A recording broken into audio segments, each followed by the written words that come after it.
What is up, you guys? TITOBODS here. It's been a week since I made my last video. It's been a very busy week for me here with all the storms coming in our country and the flooding, power outage, and all that sort of stuff. But thank God that me and my family are safe. And anyway, I'm really excited for what I have accomplished today, and I want you guys to be part of that accomplishment. And since I'm really hyped to be able to reach it, I will try to give away $10 worth of Apex coins to one lucky subscriber of our channel. All you have to do to join this one is to be a subscriber first of all. Second is like this video and share it with your friends. Then comment which hero you think is the best in Age of Empires Mobile today. It doesn't matter if it's from Season 1, Season 2, Season 3, or Season 4. And this is how you win. The comments with the most likes at the end of the month will win the $10 Apex coins giveaway. Maybe I can also give away like let's say $5 for the second one, and let's say $1 for the third one. And anyway, it's my first giveaway, so I hope you guys could join me.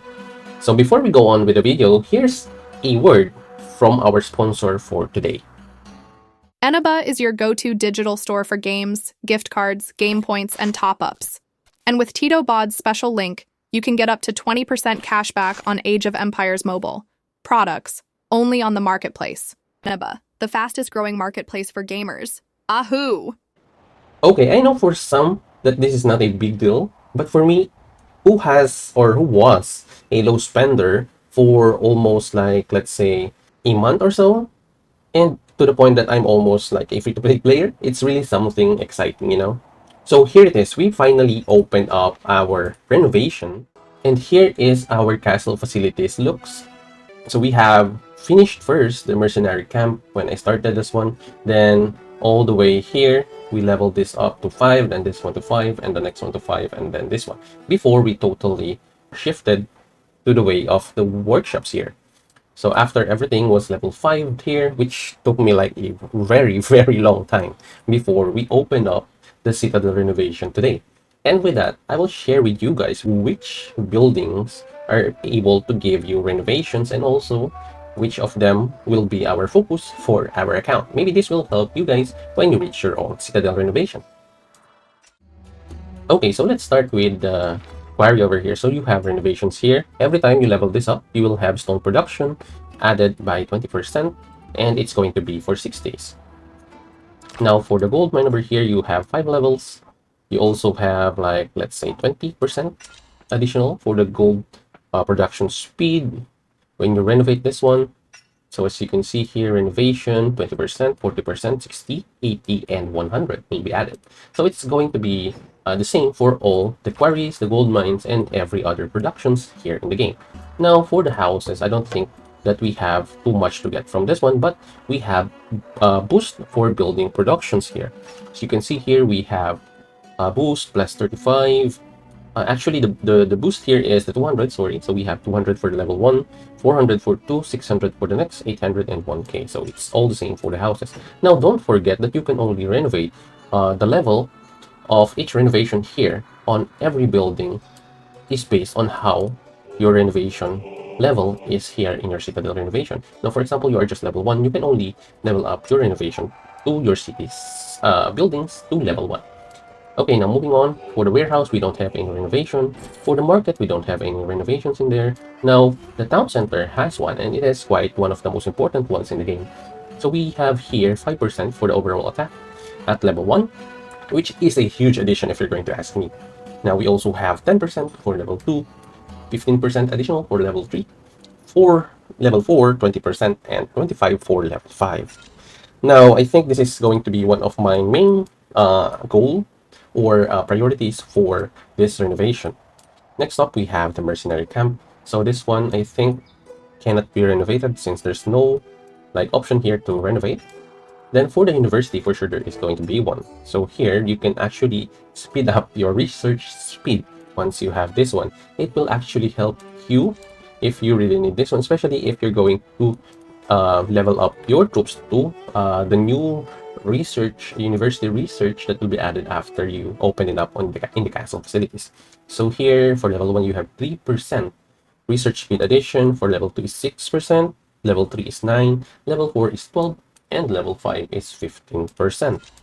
Now, with all that, of course, every renovation also has its requirements. For example, for this one, we have 37.5 million of each resources in order for you to at least renovate this one, and it will take 20 days before you can renovate it. Now, another thing is that since you can only do like three buildings here, as you can see, we can only do three renovations or three building renovations per cycle. Like for example, 22 days. This one is 45 days. As you can see, almost 46 days. So you can only do three concurrent building renovations at a time. Now let's go for your embassy. It doesn't have any renovation. For the hospital, for sure, it will have. So for the hospital, this is also one of the most important attributes that you can get in the game, which is the damage reduction. Now, damage reduction is way important for you to miss out. So when you reach the renovation, this is actually one of the things that you have to prioritize, because this will give you 2% of damage reduction at level 1, and eventually will end up at 10%, which is a high addition for the damage reduction. This will give all your troops 10% once you reach this to level 10. So it's going to be 2% per level, and it's going to be a huge gain for you if you're going to get that renovation. Now, I don't think that the tavern has one. Okay, even the garrison, I don't think, or the walls. Also, the walls have renovation, sorry. And this one will give you a defense bonus for your citadel. I don't know if, since our level is quite high enough and our troops are high enough also, that any player other than Krakens will be able to attack our city without having like a lot of deaths on their part. But anyway, it's still important that we can get additional buffs for our city's defense. So let's go back again for that. So the walls here are 5% for level 1. Then eventually we'll rank up to level 5 at 25% of Citadel defense bonus. That's going to be rank 5% every level. So that's also going to be a huge advantage if you have those. The guard tower I don't think is that of a important thing, but attack when the defending player's Citadel. Wait, let's see again. So attack when defending Citadel's player. When defending. I see now. I'm so sorry. This one is like an additional attack.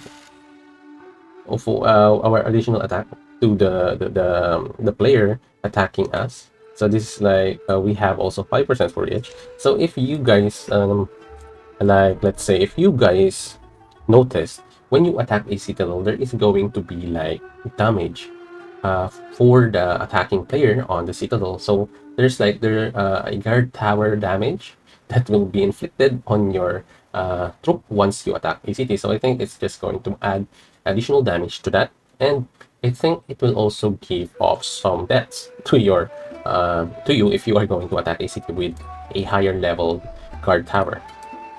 Okay, I think we have finished on that. As you can see, this one is almost the same. But anyway, let's now move on to some of the other important part of the renovation in here. Let's go first with your warhole. So in the warhole, we have all unit types damage increase.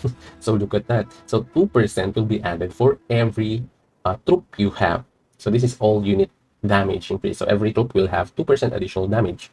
Now, if you're going to ask me if damage and damage reduction are important, both of those are actually important. So if I am going to do this, what I will do first is this one. Then I will head on to the hospital, and then I will tell you what is the next one after that. I will not do the main city renovations for now, because I know it's 5%, but the damage increase is actually a bit of like more important to me than the attack itself, because this is overall damage increase, even though it's 2%. Now this will increase 2% every level, so at level 5, you will get 10% of this one. Now, the other thing that I want you to know is that since I am, or my troops are swordsman, my main troops are swordsman, so this is the next thing I'm going to renovate. So I have 3 possible renovations at this time for sure. I'm going to do the renovation for the warhole, the hospital, and my swordsman barracks. Now, why the barracks? Because the barracks will give you swordsman defense, which is important in my opinion for my troops, because this is 5% at level 1. So I know it's only for my troop, the defense is only for my main troop, but since if you know me now from all my videos, I only do use my main troop and my sub troop when I do some battling with KVK and GEE. So as you all know, you will gain more points doing that and less deaths than using all your troops, who are actually, for sure, most of us are going to use not so good troops in the game. So you have 5 mediocre troops versus uh, one main troop that is actually maxed out with good gears, good gems, and good levels. So your 5 mediocre troops will fall with that one good march. That's why I always say you must have one good march. Your best march is always just your best march should be the one in the battlefield for you to avoid a lot of casualties, and that's on your part. And also, you will gain more points in any event doing that. Now, let's see here. The defense for my swordsman here are going to be plus 5%, which is huge, in my opinion, for level 1. Then eventually it will end up at 25% at level 5 renovation. Now, that is a huge, let's say, a huge addition to my swordsman defense. Now, almost same are going to happen with your other barracks. You can see another 5% for the pikemen, another 5% for your stable, for your cavalry, another 5% for your archers, as you can see. So now for the final one, I think, is your blacksmith. So for your blacksmith, you will have forging speed, of course, but to me, in my opinion, this is the least of things that you really need to level up. Next to, let's say, the quarries or the resources production, I think this is one of the least important things that you need to level up. I know that some guys are going to say, oh, it's important because you're going to... No, this is not that important. You can actually just do the forging like automatically. You don't need to speed them up unless you really need to win an MGE, but it doesn't really matter because the most points, even if you are a high ranking player, a Kraken or a Whale, the most points you can gain in an MGE is through training day. So that's the one of my tips for you guys, random tips that I think is going to help you understand why this renovation is not that important, in my opinion. So I don't think there's any more to develop or to renovate. I think that's that. Now, the town center for me is let's say a bit of a also a huge let's say also a huge thing to upgrade, but it's not my priority. So the first level, since I'm for sure I'm not going to renovate level 2 right away, but after the 3 things that I prioritize, I think my next priority is the town center because of the 5% attack. Okay, so for me and for you guys to understand, damage and damage reduction are the 2 main important things in the game, other than defense and attack. So you know that the attack here is 5%, right? But the damage in the Warhole is 2%. Now, saying that, it means that the damage has more importance than the attack. And honestly, might increase or strategy increase is a way important factor for damage than just plain attack. That's why every time you will see this actually here also. You can see the increase of the damage attack bonus here is 10%. Here, the damage bonus is just 4% because damage is far way important than attack. And because the higher the percentage of the damage, the higher the capability of your troops to eventually kill the enemy. Wherein the attack itself is going to be blocked, let's say, by defense, but the damage, the overall damage is going to be let's say, larger than just an attack, because the attack can be you can get the attack from let's say might, or actually not might, just plain old attack. I can't really say it in words because I'm actually struggling with word construction right now, but you will understand it by just looking at the percentage of damage, factor it with the ratio for your attack in the game. So the game is giving you 5% attack, but it's only giving you 2% of damage as an alternative. And of course, you're going to choose damage over that, especially if you are actually you already have other factoring percentage of attack in the game, for example from the gems and from the armors and stuff. I think you will understand it well if once you notice it yourself in the battlefield. But anyway, I think that's about it for today. Before I let you guys go, I'm going to level up now the renovation for my hospital, and then the renovation for my warhole. Okay. So we're going to renovate now. Oh, and the renovation isn't really that cheap. So let's go renovate again this one. Okay, so the Swordsman Varax is cheaper and less. It has less time to renovate. So I think after I renovated this one, I'm going to take the next step, which is to renovate the town center. And then after that, I'm going to update you guys if we are going for level 2 renovations and other stuff that I have missed out in this portion of our video. Before I let you guys go, don't forget that we have our running giveaway for this video. If you have missed it out, kindly rewind this video from the start to check out how you could join our uh, our giveaway again. And having that said, guys, the question is for you. What do you think would be your first priority if you are in my position to renovate your city's buildings now? Whatever you think, whatever your thoughts are, your suggestions, or if you have any comments at all, kindly leave them down in the comment section down below, and make sure it's separate from the answer that you have for our giveaway. Anyway, guys, hope you enjoyed this video and hope I could impart some of my knowledge or my ideas to you guys, and you can actually adapt them in your account or in your gameplay. And I hope I do share some important and good stuff that could help you guys grow your account and grow your overall gameplay experience. Anyway, thank you for checking out this video. If you are new to the channel, kindly do subscribe to the channel. It will help us grow. And make sure you like this video and share it with your friends to help us be more visible in the algorithm. Now, have a great day, everyone. This is TITOBODS, and I will see you in the next one.